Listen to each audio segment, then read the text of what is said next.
নামাজের পূর্বে নিয়ত নাওয়াইতুন পড়া যাবে কিনা? নামাজের পূর্বে নিয়ত করা সুন্নত না ফরজ? জানেন না আপনারা? নামাজের আগে নিয়ত করাটা এটা কি সুন্নত না ফরজ? ফরজ। ইন্নামাল আমালু বিন্নিয়াত। নামাজের ফরজের মধ্যে একটা হলো নিয়ত করা, শুনেন নাই? নিয়ত করা ফরজ। নিয়ত করা ফরজ, নিয়ত বলা ফরজ না। নিয়ত বলা মুখ দিয়া হয়, আর নিয়ত করাটা মন দিয়া হয়। নিয়ত করাটা কি দিয়া হয়, আর নিয়ত বলে কি দিয়া? নাওয়াইতুন বলাটা হলো নিয়ত বলা, আর মনে মনে আমি কি পড়তেছি এটা আমার মাথায় আছে, এটা মানে হলো নিয়ত করা।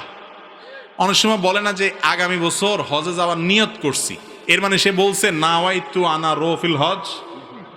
এরকম বলে নাওয়াইতু আনা রোফিল হজ, আমি আগামী বছর হজে যাবো, এরকম কথা আরবিতে বলে। কিন্তু তারপরও বলে আমার হজে যাওয়ার নিয়ত। একজন যাইতেছে রাস্তা দিয়ে, কেউ কোন দিকে ছুটছেন, কই যাইতেছেন? বলে যে ভাই বাজারে যাওয়ার নিয়ত করছিলাম। সে কি ওই নাওয়াইতুন পড়ে আসছিল? তার মানে কি তার মনে বাজারে যাওয়ার ইচ্ছা। নিয়ত মানে ইচ্ছা। নিয়ত মানে কি ভাই?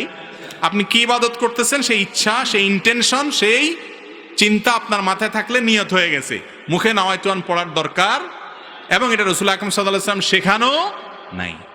যদি এটা দরকার হতো তিনি শিখাইতেন। কিন্তু আমরা ছোটবেলা থেকে নাওয়াইতুন পড়ছি। এই নাওয়াইতুন বগদাদি কায়দাতেই আছে, ওই মক্কা মদিনার কায়দায় নাই। ইসলাম কি বগদাদ থেকে আসছে না মক্কা মদিনা থেকে আসছে?